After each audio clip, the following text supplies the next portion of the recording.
So what brings you here tonight?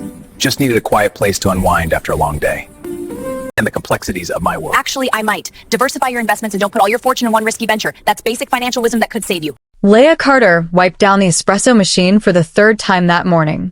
Her movements automatic. After 2 years at Brew Haven Cafe, the November rain tapped against the windows of the small Boston coffee shop, creating a rhythm that matched her tired heartbeat. She had been awake since 4 in the morning, studying for her financial analysis exam before her shift started at 6 o'clock. The bell above the door chimed. A man in an expensive charcoal suit walked in, shaking droplets from his umbrella without bothering to use the stand by the entrance. Water splashed across the wooden floor that Leah had just mopped. He didn't notice, or he didn't care. Nathan Pierce, though Leah didn't know his name yet, strode to the counter like he owned the place. He was tall, probably in his early 30s, with sharp features and perfectly styled dark hair. Everything about him screamed money and confidence. The kind of confidence that came from never being told no. Americano. Large extra shot, he said, his eyes glued to his phone screen. No, please. No greeting. Just an order barked at someone he clearly considered beneath his notice. Leah took a slow breath through her nose, the way her therapist had taught her. Good morning to you too, sir. Nathan's eyes flicked up briefly, registering her existence for the first time. Yeah, morning. How long? About 3 minutes if you're patient, Ela replied, starting to grind the beans. Or 2 if you keep staring at me like I'm moving in slow motion. A woman at a nearby table snorted into her latte. Nathan's jaw tightened slightly, but he went back to his phone without responding. Leah prepared his coffee, with practice deficiency.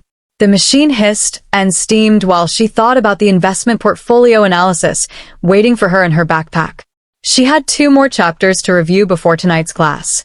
2 more chapters before she could understand why her father's investments had failed so catastrophically 3 years ago.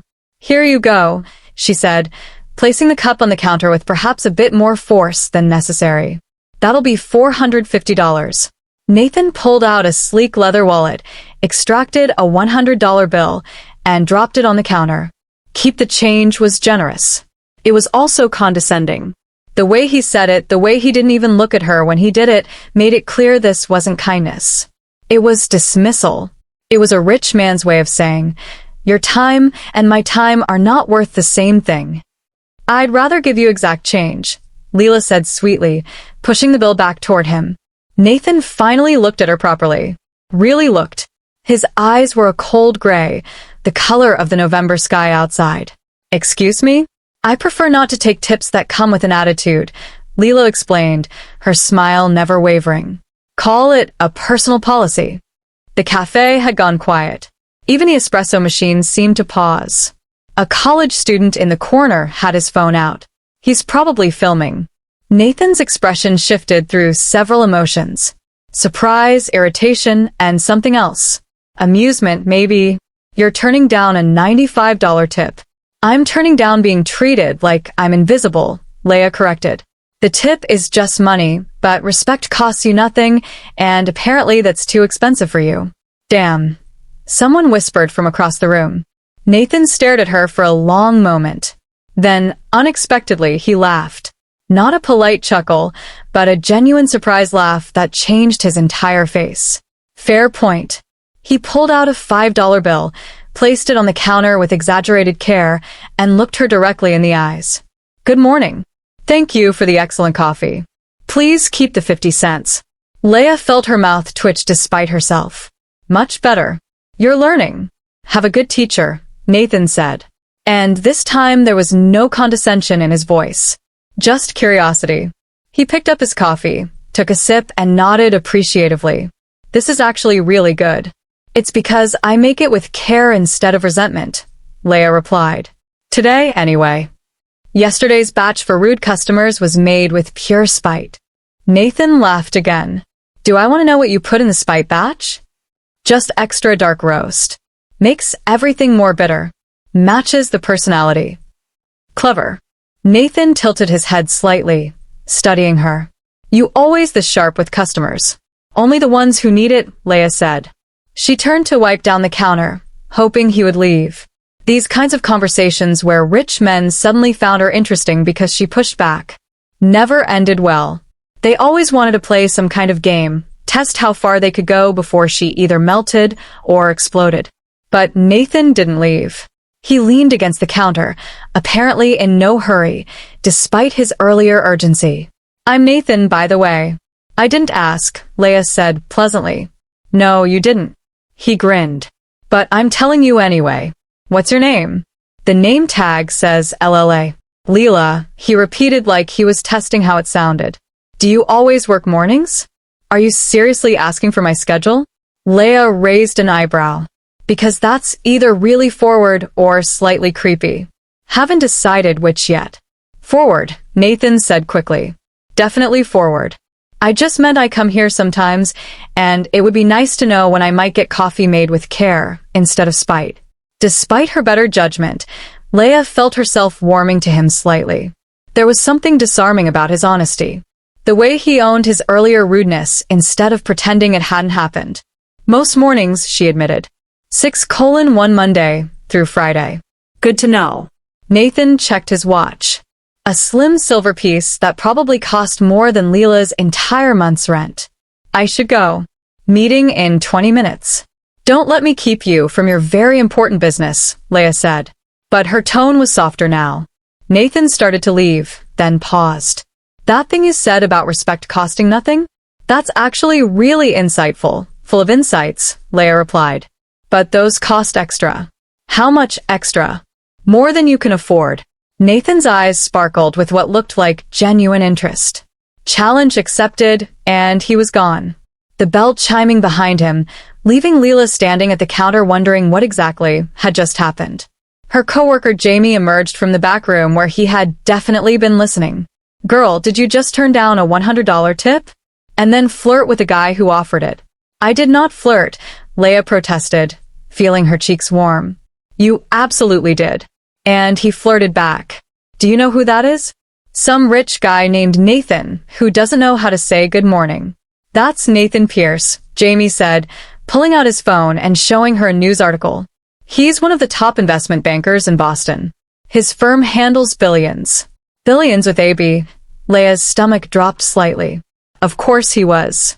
Of course. The first time she let herself be charmed by someone's smile, he turned out to be exactly the kind of person her father had trusted. The kind who played with money like it was a game, never thinking about the real people whose lives hung in the balance. She touched her apron pocket where her father's worn notebook rested against her hip. The notebook filled with his careful handwriting, his financial wisdom, his warnings about the dangers of trusting people who valued profit over principle. "You okay?" Jamie asked, noticing her expression. "Fine," Leia lead. "Just remembering why I don't date customers." "Who said anything about dating?" "Maybe he just wants good coffee." "Men like that don't come back for the coffee," Leela said quietly. But she was wrong. Nathan Pierce came back the very next morning at exactly the same time with the same order and a completely different attitude. And that's when things got complicated. Nathan Pierce walked into Brew Haven Cafe at 7:15 the next morning, 15 minutes earlier than yesterday. Leia noticed immediately, though she pretended to be focused on steaming milk for another customer's cappuccino. He waited patiently in line this time, not cutting ahead or demanding immediate service. When he reached the counter, he smiled. A real smile, not the polished corporate version. "Good morning, Leia." "Good morning, Nathan." She kept her voice neutral, professional. "Same as yesterday." "Hey, please. If it's not too much trouble." "Look at you using full sentences with polite words." Leia started preparing his Americano. Someone's been practicing their manners. "I had a good reminder yesterday about the importance of basic human decency," Nathan said. He placed exact change on the counter. $4.50 in bills and coins, counted out precisely. Leia glanced at the money, then at him. "No big tip today." "I'm not trying to buy your approval," Nathan replied. "Just your excellent coffee." Something in Leela's chest loosened slightly. She finished making his drink and slid it across the counter. "There you go. Made with significantly less spite than yesterday. I'll take that as a win." Nathan picked up the cup, but didn't immediately leave. Can I ask you something? You just did? He laughed. Fair. Can I ask you something else? Leia crossed her arms waiting. The morning rush had slowed, leaving them in a bubble of relative privacy despite the scattered customers around them. Yesterday, you said you're full of insights, Nathan began. Were you being sarcastic, or do you actually know about finance and investment? Leela's guard went up immediately. Why do you want to know? Because I have a problem, and I think you might be able to help me see something I'm missing. Nathan pulled out his phone, opened an email, and turned the screen toward her. This investment opportunity came across my desk yesterday. My partner wants us to invest heavily, but something about it feels wrong, and I can't figure out what. Leia stared at the phone, then at Nathan. Do you want investment advice from a cafe waitress? I want a fresh perspective from someone who clearly thinks differently than I do, Nathan corrected. And who isn't afraid to tell me when I'm being an idiot. Against every instinct screaming at her to refuse, Leia found herself leaning closer to look at the screen. The email described an investment fund promising 35% annual returns with minimal risk. The fund focused on emerging technology markets in Southeast Asia. She scanned the attached prospectus quickly, her eyes catching on specific phrases and numbers. Her father had taught her how to read these documents, how to look past the glossy promises to the structural reality underneath. This is a Ponzi scheme, she said. After 90 seconds, Nathan's eyebrows shot up. How can you possibly know that from a quick look? See this? Leia pointed to a section detailing the fee structure. The management fees are front-loaded and non-refundable. That means they take your money immediately before any actual investment happens. And here, look at the redemption terms. You can't withdraw your principal for 3 years, but they promise monthly returns. Where do you think those monthly returns come from? If your money is locked up and supposedly being invested long-term from new investors, Nathan said slowly, realization dawning on his face. They pay early investors with money from new investors. Classic Ponzi structure. It works great until it doesn't, and then everyone loses everything except the people who started it. Lala's voice had gone cold. My father lost his entire retirement savings to something just like this 5 years ago. He spent the last 2 years of his life trying to recover it. Working 3 jobs, never sleeping. The stress killed him. Heart attack at 51. The words came out harsher than she intended. Nathan's expression shifted from impressed to deeply uncomfortable. LLA, I'm sorry. I didn't know. Of course you didn't. She stepped back from the counter, from him, from the phone with its poisonous promises. People like you never know. You play with numbers and percentages and never think about the actual human beings on the other side. The dentist who loses his daughter's college fund. The teacher who loses her house. The accountant who loses everything and dies still believing the system was honest. People like me. Nathan repeated quietly. You think I'm like whoever scammed your father, aren't you? Leia challenged. You make millions moving money around, taking fees, making promises. Do you ever think about the person on the other end? The person who trusts you with their life savings? Nathan was silent for a long moment. When he spoke, his voice was careful, measured. I think about it more than you'd believe. But you're right that I've been insulated. I work with people who have money to lose. Hedge funds, corporations, wealthy individuals. If they lose, it hurts, but it doesn't destroy them. I've never really considered what it means for someone who has everything at stake. Leia wanted to stay angry at him, but the honesty in his voice made it difficult. She pulled out a cloth and started wiping down the espresso machine, needing something to do with her hands. Your father, Nathan said softly. The notebook you carry. Is that his? Leia's hand froze. How did you know about the notebook? I saw it yesterday. Just for a second, when you were making my coffee. It had writing on the spine. Something about profit and loss. Leela's fingers automatically went to her apron pocket where the leather notebook rested.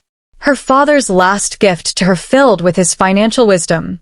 And on the last page, his final words to her. It's private, she said firmly. Understand? I'm sorry for prying. Nathan checked his watch again. I should go, but Leia, thank you. For the coffee, and for probably saving me from making a very expensive mistake. You should have your team analyze it properly, Leia said, softening slightly. Don't just take my word for it. But I trust your instinct more than I trust most of my analysts' spreadsheets. Nathan hesitated at the door. Can I come back tomorrow? Not for investment advice. Just for the coffee, and maybe the conversation. Leia should say no. Every rational part of her brain screamed at getting involved with someone like Nathan Pierce was asking for trouble. He lived in a different world, played by different rules. Nothing good could come from blurring those lines. The cafe is open to the public, she said instead. I can't stop you. Nathan's smile was slow and genuine.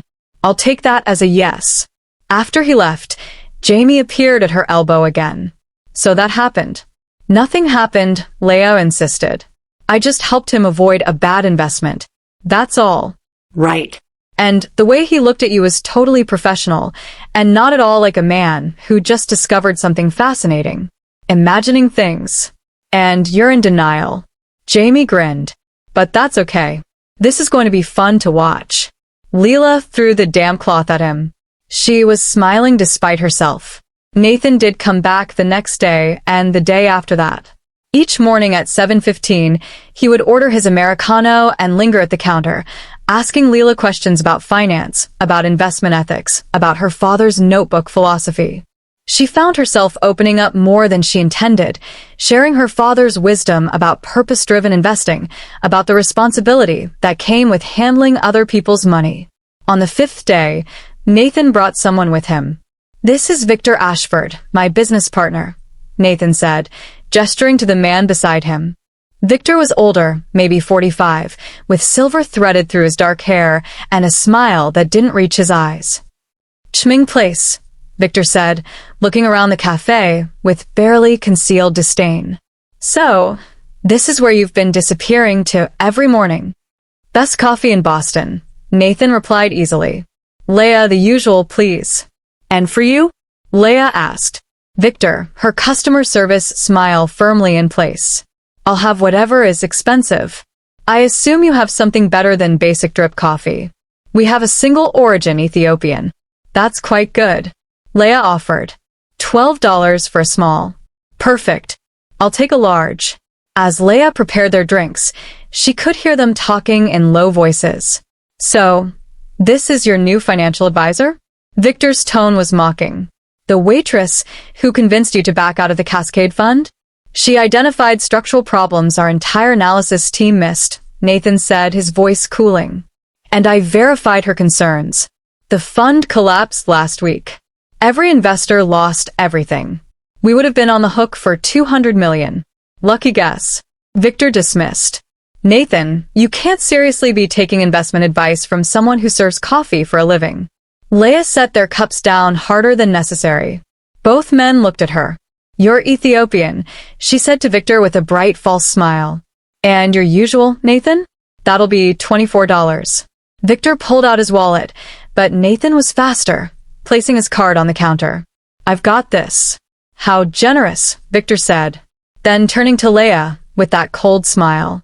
Tell me, sweetheart, how long have you been studying finance? Did you take an online course? Read a few articles. Victor, Nathan said warningly. I'm just curious, Victor continued, ignoring him. Because it's fascinating that someone with no credentials, no degree, no professional experience thinks she can understand complex financial instruments better than people who've spent decades in the industry. Leela felt the familiar heat of humiliation rising in her chest. She had dealt with men like Victor before. Men who assumed that because she served coffee, she must be uneducated, unintelligent, unworthy of basic respect. I'm a finance major at Boston University, she said quietly. I have a 3.9 GPA. I work here because my father died in debt and I need to pay for school myself. And I understood that Cascade Fund was fraudulent because my father taught me how to read investment documents before he lost everything to people. Exactly. Like the ones running that scheme. The cafe had gone silent again. Victor's smile had frozen on his face. I apologize if my lack of expensive suits and corner office makes you think I'm stupid. Leia continued, her voice steady despite the trembling in her hands. But I know a Ponzi scheme when I see one, and I know a condescending man when I see one, too. Congratulations on being both predictable and rude. She turned to Nathan. Your coffee is on the house today. Both of you. Consider it my contribution to teaching your partner some humility. Then she walked to the back room before either of them could respond. Before the tears of frustration could fall.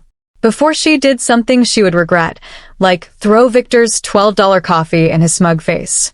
In the small break room, she leaned against the wall and pulled out her father's notebook. Her hands were shaking as she opened it to the last page. Never let anyone make you feel small, especially those who never had to work for anything her father had written. Your worth isn't measured by their respect. It's measured by your character when they try to take it from you.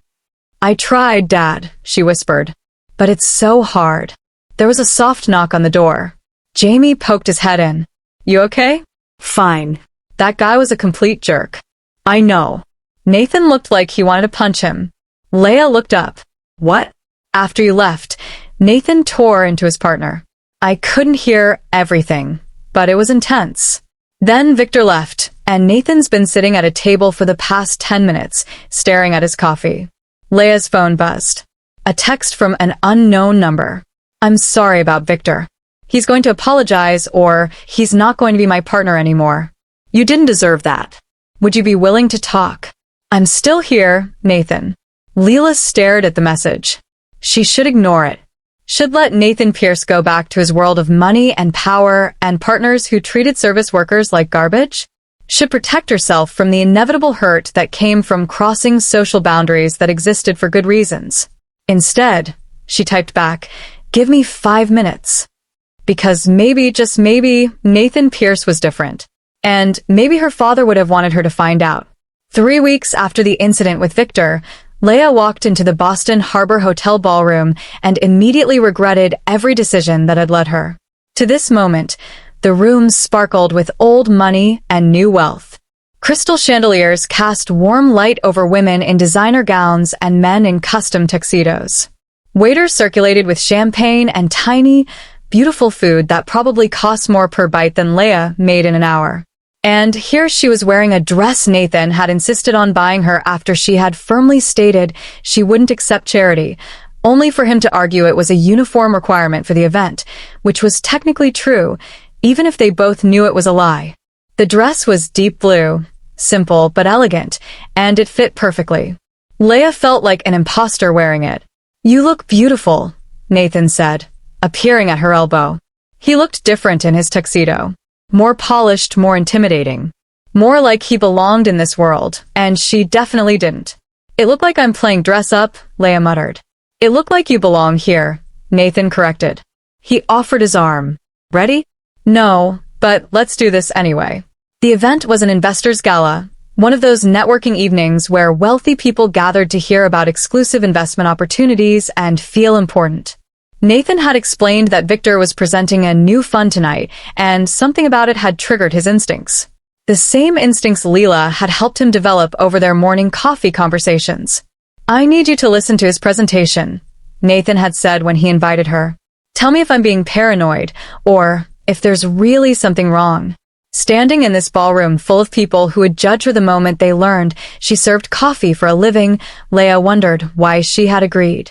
Because you want to stop what happened to your father from happening to anyone else. She reminded herself, because Nathan asked for help. And despite everything, you trust him now. They found their seats at a table near the front. The other guests looked at Leela with polite curiosity and naked calculation, trying to figure out who she was, how she knew Nathan Pierce, whether she was important enough to warrant their attention. Nathan, darling, a woman in her 50s with perfect hair and too much jewelry, descended on them. I haven't seen you in months. And who is this lovely young woman? Margaret? This is Leah Carter? Nathan said smoothly. Leah. Margaret Rothstein. She runs the Rothstein Foundation. Charmed, Margaret said, her eyes scanning Leela like a price tag. Carter, I don't think I know that family. Are you in finance, dear? Here it was, the moment of truth. Leah could feel Nathan tense slightly beside her, ready to deflect. I'm a finance student, Leah said clearly. I work at a cafe to pay my tuition. Margaret's smile faltered for just a second before reconstructing itself. How industrious. We need more young people with strong work ethic. The condescension was wrapped in velvet, but it was still condescension. Indeed, Nathan said, his voice cooling slightly. Leia has one of the sharpest financial minds I've encountered. She identified the Cascade Fund fraud 3 days before it collapsed. Margaret's expression shifted to genuine interest. Really? My husband lost $5 million in that disaster. How did you spot it? For the next 10 minutes, Leia found herself explaining investment fraud indicators to a growing crowd of curious investors. Nathan watched with barely concealed pride as she held her own, answering questions, challenging assumptions, demonstrating that intelligence had nothing to do with bank account balances. Then Victor took the stage. Good evening, everyone. Thank you for joining us tonight. Victor's voice was smooth, confident, commanding. I'm here to present an extraordinary opportunity. The Phoenix Rising Fund, a revolutionary investment vehicle that combines emerging market growth with cryptocurrency hedging strategies. Leia's attention sharpened. She pulled out her phone and started taking notes as Victor continued his presentation, throwing up slides filled with impressive graphs and even more impressive projected returns. 25% annually, guaranteed minimum. Low risk through proprietary algorithms. Immediate liquidity with no lockup period. It all sounded too good to be true because it was. Leela leaned close to Nathan. This is worse than Cascade. Are you sure? Watch. She pointed to the screen. See how the returns are structured? The fund pays out monthly, but the underlying investments supposedly have quarterly liquidity at best. There's a mismatch. The only way to pay monthly returns on quarterly liquid investments is to either maintain massive cash reserves, which kills returns, or to pay existing investors with new investor money. Nathan's jaw tightened. Ponzi structure again, but more sophisticated this time. And look at the redemption terms buried in the fine print. You can withdraw any time after 6 months, but only up to 20% of your investment per quarter. It would take 2 years to get all your money out, giving them time to use it however they want. Exactly. The presentation continued. Victor was good, Leia had to admit. He handled questions smoothly, deflected concerns elegantly, painted a picture of opportunity that had people leaning forward in their seats, practically reaching for their checkbooks. The minimum investment is $5 million, Victor concluded. But for those of you here tonight, I'm offering preferred early investor terms. Commit before midnight and you'll receive an additional 2% annual return. That's 27%, ladies and gentlemen. In today's market, that's extraordinary. Applause filled the room. Leia felt sick. I'm going to stop this, Nathan said quietly. Nathan, wait. If you challenge him publicly without absolute proof, it could backfire. Then we get proof. Nathan stood raising his hand. Victor, brilliant presentation. I have a few questions.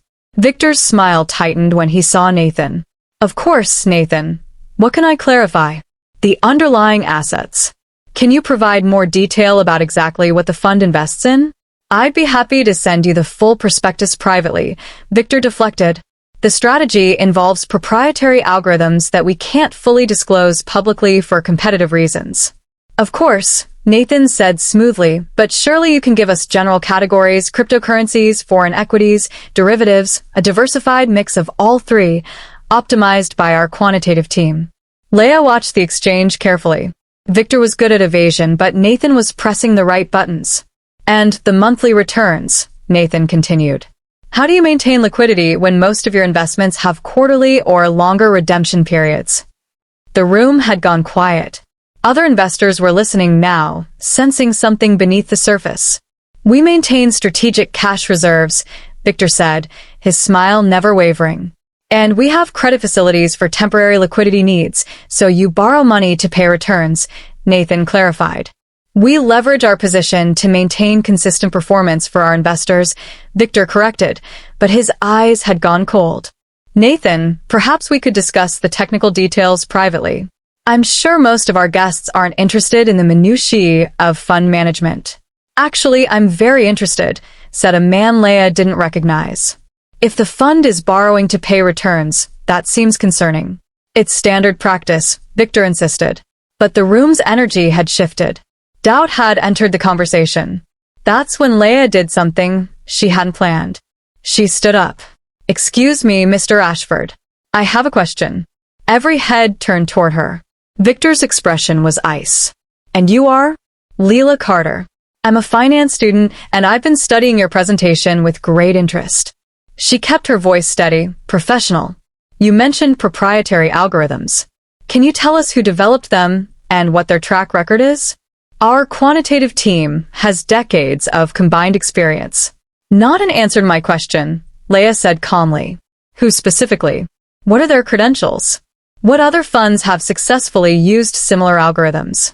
Victor's smile had vanished entirely. "Young lady, I don't think you understand the complexity of what we're discussing here. I understand that you're asking people to invest millions of dollars based on promises you can't or won't substantiate." Leia replied, "I understand that your return structure requires a constant flow of new capital. I understand that your redemption terms ensure investors can't exit quickly if something goes wrong, and I understand that those are classic characteristics of a Ponzi scheme." The room exploded. People started talking at once, some demanding answers, others defending Victor, still others pulling out phones to text their lawyers. Victor's face had turned red. "This is outrageous. Nathan, control your girlfriend." "Don't." Nathan's voice cut through the chaos like a blade. "Don't you dare dismiss her concerns or reduce her to her relationship with me. Leia is raising legitimate questions that every person in this room should be asking before writing a check." "She's a waitress," Victor shouted. "She serves coffee. What could she possibly know about sophisticated investment strategies?" "More than you, apparently," Nathan said coldly. "Because she identified the Cascade Fund fraud that would have cost us $200 million. She's identified structural problems and 4 other deals over the past month. And now she's identified problems in your fund that I should have seen myself." "There are no problems," Victor insisted. "This is a legitimate investment opportunity and prove it," Leia said. "Open your books to independent audit. Show us the underlying assets. Provide verifiable track records for your algorithms. If everything is legitimate, transparency shouldn't be a problem." Victor looked at her with pure hatred. "I don't have to prove anything to a girl who barely has her degree." "No," said Margaret Rothstein, standing up. "But you do have to prove it to us. I lost $5 million to Cascade because I didn't ask enough questions. I'm not making that mistake again, Mr. Ashford. If you can't provide the transparency Miss Carter is requesting, you won't be getting a single dollar from the Rothstein Foundation." Others began nodding, agreeing, demanding answers that Victor couldn't provide without exposing the fraud. Within 20 minutes, the Phoenix Rising Fund had imploded before it even launched. Victor stormed out of the ballroom, his dreams of easy money scattered like ashes. Several investors approached Nathan and Leia, thanking them, asking questions. Wanting to know more about how to identify fraudulent schemes, Leia found herself at the center of attention in a way that felt completely surreal. These people who had been judging her an hour ago now hung on her every word. "How did you learn to see these patterns?" someone asked. Leia touched her purse, where her father's notebook rested. "My father taught me." He believed that profit without purpose was just loss in disguise. That money should serve people, not the other way around. He lost everything because he trusted people who didn't believe that. "I'm just trying to make sure his loss means something." The crowd grew quiet, respectful. Nathan took her hand. "Can we get some air?" They escaped to the hotel's terrace overlooking the harbor. The November wind was cold, but the city lights sparkled on the water. Beautiful and indifferent. "You are incredible in there," Nathan said. "I was terrified," Leia admitted. "I kept thinking about all the ways I could be wrong, all the ways I could humiliate myself." Ow. "But you weren't wrong. You saved those people from losing everything." "We saved them," Leia corrected. "I couldn't have done it without you backing me up." Nathan turned to face her fully. "Lila, I need to tell you something. When I first came into your cafe, I was exactly the kind of person you thought I was.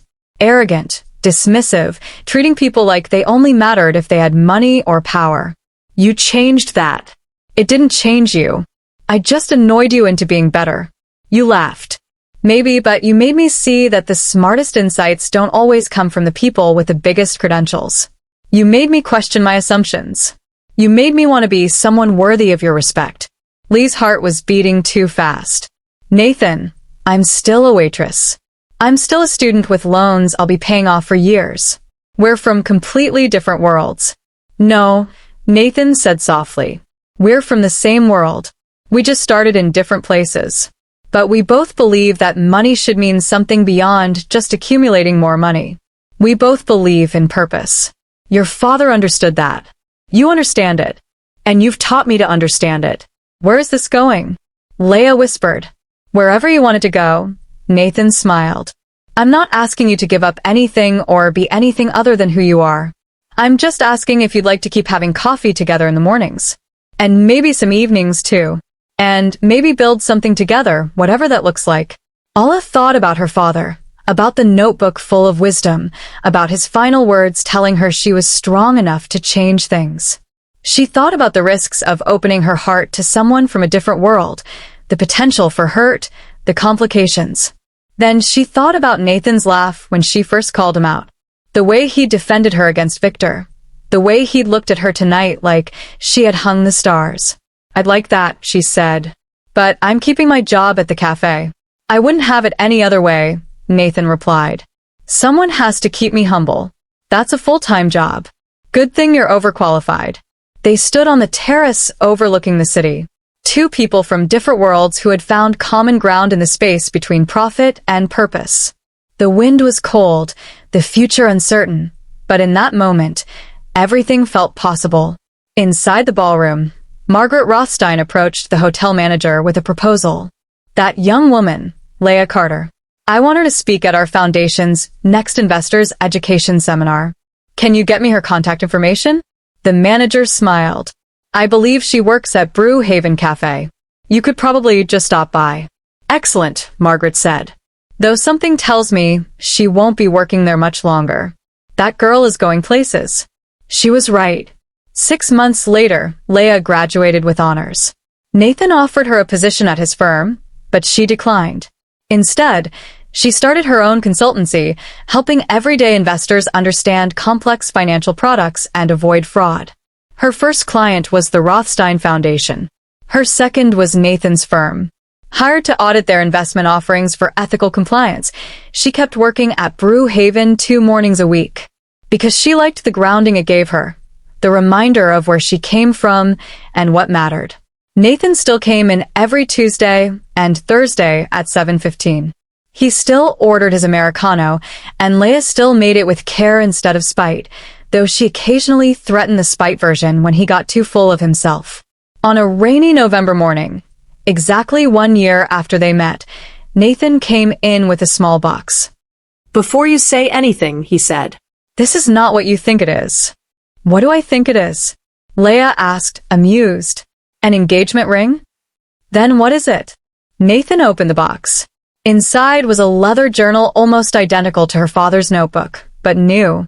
It's blank for you to fill with your own wisdom, your own philosophy, so that someday when you have a daughter or son who needs guidance, they'll have your words the way you have your father's.